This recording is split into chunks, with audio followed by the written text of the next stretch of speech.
Kong Kali Kong jual tanah milik negara kepada Rizik. Ditulis oleh Ferry Padli, bcworld.com. Halo, dengar suara JJ kembali di channel Focus Day. Ada teman yang mengatakan Rizik itu sebenarnya bisa dihukum berat karena banyak banget kasus yang menjeratnya. Tinggal kompromi di belakang layar saja, ada atau tidak. Kalau tidak ada, maka ia akan lama mendekam di penjara. Bahkan bisa saja seumur hidup. Setelah penulis pikir-pikir, benar juga sih. Karena belakangan ini satu persatu kasusnya mulai mencuat ke publik.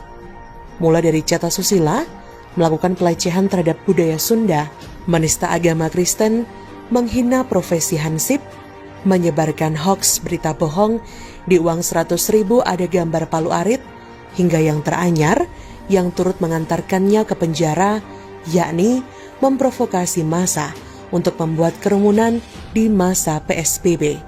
Serta ia terlibat aktif dalam kasus kerumunan massa di Megamendung Bogor, Jawa Barat.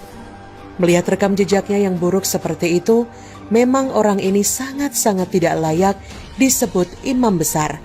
Karena imam kecil saja kelakuannya nggak kayak gitu. Yang layak adalah si Rizik ini dapat penghargaan dari Rekor Muri sebagai pelanggar hukum terbanyak di Indonesia dengan berbagai macam kasus. Nah, itu belum seluruhnya loh. Kasus yang melibatkan Rizik masih ada yang lain lagi, yakni ia membeli lahan milik negara kepada warga. Baru-baru ini PT PN 8 melayangkan somasi kepada Ponpes Markas Syariah Megamendung, pimpinan Rizik, untuk segera meninggalkan lahan milik negara yang dikuasainya tersebut. Kata Sekretaris Perusahaan PT PN 8, Maning DT, 24 Desember 2020, dengan ini kami sampaikan bahwa PT Perkebunan Nusantara 8 telah membuat surat somasi kepada seluruh okupan di wilayah perkebunan Gunung Mas, Puncak, Kabupaten Bogor, dan markas syariah milik pimpinan FPI. Lantas, apa bukti kalau lahan yang diduduki Rizik di Megamendung itu memang benar-benar milik negara? Dalam hal ini, milik PT PN 8? Berdasarkan pengakuan Rizik sendiri bahwa PT PN 8 memiliki hak guna usaha, HGU, di lahan yang menjadi markas syariah tersebut. Yang mana sebelumnya menurutnya tanah itu ditelantarkan. Tapi yang namanya tanah negara, mau ditelantarkan kek, mau dikelola, mau diapakan saja, tetap saja statusnya milik negara.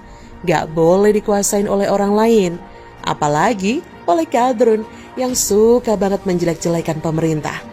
Lalu, apa pembelaan FPI terkait Rizik menguasai tanah negara itu? Mereka mengklaim junjungan tersebut membeli lahan kepada warga sebelum membangun pondok pesantren. Jadi bisa dikatakan hal itu tidaklah merampas tanah milik siapapun. Kata Wasekum FPI Aziz Yanuar, perlu dicatat bahwa masuknya IBHRS dan pengurus yayasan MSMM untuk mendirikan ponpes yaitu dengan membayar kepada petani, bukan merampas. Pembelaan lain dari Aziz adalah saat menjual lahan tersebut kepada Rizik, warga membawa surat yang ditandatangani oleh aparat kelurahan setempat. Untuk lebih jelasnya berikut penjelasan Aziz tersebut. Para petani tersebut datang membawa surat yang sudah ditandatangani oleh lurah dan RT setempat. Jadi tanah yang didirikan Ponpes Markas Syariah itu semua ada suratnya. Itulah yang dinamakan membeli tanah overgarap. Dokumen tersebut lengkap dan sudah ditembuskan pada institusi negara, mulai bupati sampai gubernur, dan benar tanah tersebut HGU-nya milik PT PN 8 yang digarap oleh masyarakat. Jadi kami tegaskan sekali lagi bahwa kami tidak merampas tanah PT PN 8, tapi kami membeli dari para petani, kata perwakilan FPI tersebut. Dari pernyataan pengurus FPI itu sudah nampak jelas di mana letak pidananya dan siapa saja yang terlibat di balik Kong Kali Kong jual beli tanah milik negara tersebut. Pertama, Aziz Yanuar tidak menjelaskan surat apa yang dibawa oleh warga yang ditandatangani oleh aparatur kelurahan setempat sebagai syarat menjual tanah negara itu. Sementara untuk menjual tanah yang sah, diperlukan yang namanya surat tanah yang diterbitkan oleh kantor Badan Pertanahan BPN setempat. Dari sini sudah bisa dipastikan bahwa surat yang dibawa warga untuk menjual tanah kepada Rizik tersebut bukanlah surat tanah. Karena BPN tidak akan mungkin menerbitkan surat tanah warga untuk lahan yang ada HGU-nya. terlalu besar resikonya, yakni bisa masuk penjara. Dengan demikian ini sudah masuk ke ranah hukum karena secara sengaja menjual lahan milik negara kepada orang lain atau Rizik tanpa sepengetahuan negara pula. Si Rizik juga bisa dipidanakan terkait kasus ini, yakni ia terbukti menjadi penada barang atau tanah hasil serobotan. Selanjutnya, perangkat kelurahan, lurah, dan RT yang menandatangani surat untuk mempermulus menjual tanah milik negara itu perlu juga diperiksa polisi. Sudah jelas-jelas tanah tersebut bukan milik warganya, tapi kok berani-beraninya menandatangani surat tanah yang mau dijual itu? Termasuk juga bupati dan gubernur di masa lalu perlulah dimintai keterangan. Kenapa membiarkan warga menjual lahan negara kepada Rizik? Lagian juga kan, yang jadi gubernur Jabar di kala itu adalah Aher, si kader PKS yang juga dekat dengan Rizik. Sehingga ada tidak keterlibatannya dalam penyerobotan lahan ini perlu didalami pula. Jangan-jangan ini ulah dia semua. Bagaimana menurut Anda? Silakan tulis komen Anda di kolom komentar, like, subscribe, dan share di sosial media kalian. Artikel ini bisa Anda lihat secara lebih lengkap di laman siwar.com. Terima kasih sudah menyaksikan channel Focus Day hari ini. Bahaya, ternyata Mr. Chaplin, Sultan Petamburan, Haikal DKK adalah agen Zionis. Ditulis oleh Daeng di siwar.com. Halo, kembali dengar suara JJ di channel Focus Day. Jelas saja negeri ini akan sulit maju, sebab sebagian besar rakyat terlalu mudah dikibulin dengan tema agama, diancam tidak disolatkan mayatnya jadinya keok, diancam dengan kata kualat pun melempem. Bahkan dinarasikan dengan mimpi bertemu Nabi pun masih banyak yang percaya begitu saja. Mimpi itu tidak bisa dibuktikan kebenarannya, bagaimana kita yakin? Sementara yang bermimpi itu tidak bisa mengeluarkan mimpinya secara jelas kepada khalayak. Si pemimpi hanya bilang melalui mulutnya dan mengaku telah bermimpi. Disinilah pentingnya akal sehat. Meski banyak yang mengaku sudah berakal sehat, tapi apakah akal seseorang benar-benar sehat atau tidak, itu pun akan terbukti dengan sendirinya atau aksiomatis. Misalnya Rocky Gerung dan atau Said Didu yang mengatasnamakan kelompok yang berakal sehat. Namun, gerak-geriknya hanya terlihat sebagai upaya pelampiasan sakit hati. Jelas sekali mereka hanya mengaku, tapi sesungguhnya tidak demikian. Mereka adalah politisi bazar membela bohirnya. Dulu Somad pun pernah mengaku bermimpi sampai 5 kali bahwa Prabowo yang akan terpilih jadi presiden. Tapi apalah cur, yang terpilih masih Jokowi. Dari sini saja sudah jelas betapa cerita mimpi bisa dijadikan alat berbohong alias ngibul. Kasihan umat yang belum terlatih berpikir kritis, sudah dibuat bingung. Orang-orang seperti Rizik, Haikal dan sebangsatnya tak peduli pada nasib umat. Mereka tak peduli umat akan menjadi semakin bodoh. Justru itulah yang disenangi.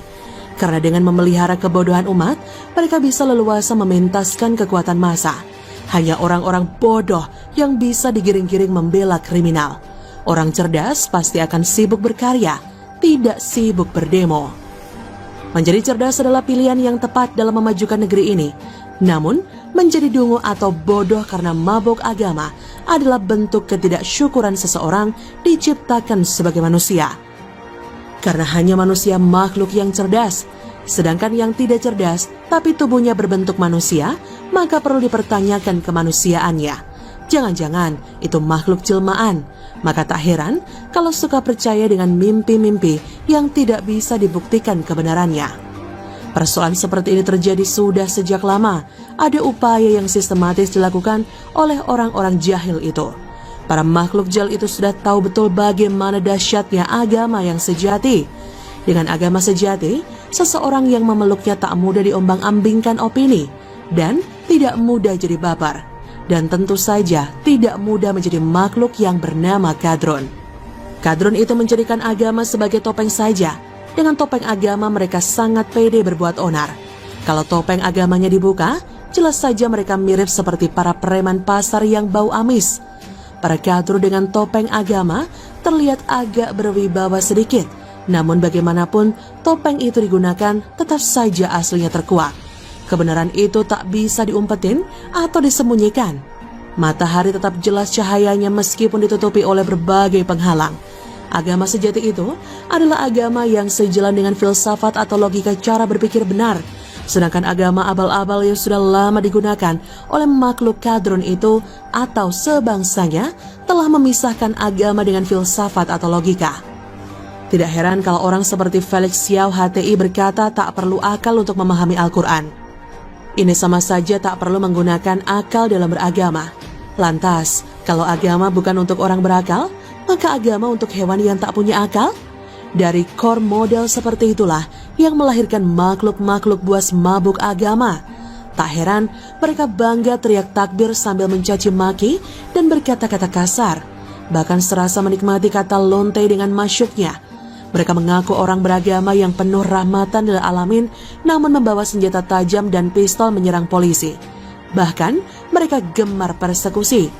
Tindakan yang tidak sesuai ajaran agama itu, meski menggunakan label agama, jelas sangat kontradiktif. Sangat terang benderang bagaimana kekeliruan itu atau kerancuan yang telah dipertontonkannya.